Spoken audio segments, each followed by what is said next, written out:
ఇంకున్నది ఇంకా మస్తు ఉంది టైం. మస్తు టైం ఉంది. ఎన్ని యాంగిల్ తీయచ్చు కదా తెస్తా తీయచ్చానా వస్తా తెస్తా.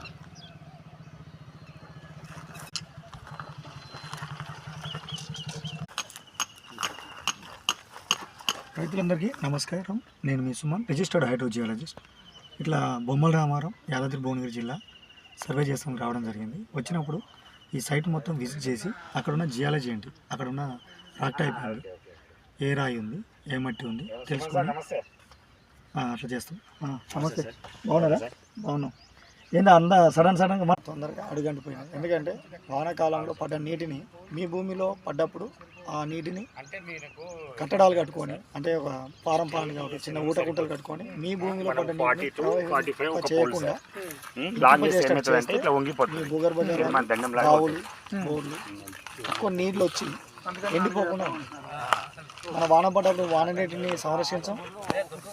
అలాగే మళ్ళీ ఎండాకాలం రాగానే మళ్ళీ నీళ్ళు వస్తలేవు కానీ బోర్లు 100 ఫీట్లకు వేస్తాం. 100 ఫీట్లు వేస్తే బోర్డు నీళ్ళు రావు. 250 ఫీట్ల కంటే ఎక్కువ లోతు వేయకూడదు.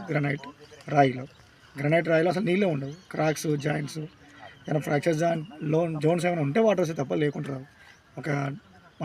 మన శరీరంలో ఒక అవయవానికి ఇబ్బంది వస్తే దానికి సంబంధించిన స్పెషలైజేషన్ డాక్టర్ దగ్గరికి ఎలాగ పోతామో, మీ భూమి లోపల నీళ్ళు పడతలేవు, ఎంత లోతు వేసినా నీళ్ళు పడతలేవు, ఎన్ని పాయింట్లు వేసినా నీళ్ళు పడతలేవు అన్నప్పుడు భూగర్భ జల శాస్త్రవేత్త దగ్గరికి వెళ్ళాలి. వాళ్ళని కన్సల్ట్ అవ్వాలి.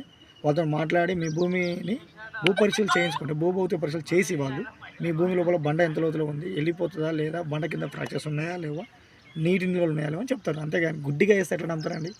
రైతులకి సైన్స్ వైపు అడుగులేయాలి. ప్రతి జిల్లాకి జియాలజిస్టులు ఉంటారు, రీసెర్చ్ జియాలజిస్ట్ ఉంటారు, భూగర్భ జల శాస్త్రవేత్తలు, భూగర్భ జల శాఖలు ఉంటారు, రిజిస్ట్రేషన్ చేసుకున్న వాళ్ళు ఉంటారు, అనుభవం ఉన్న వాళ్ళు ఉంటారు. వాళ్ళని తీసుకెళ్ళి సర్వే చేయించుకుంటే మీరు మంచి ఫలితాన్ని పొందుతారని ఆశిస్తున్నా. For more videos please contact.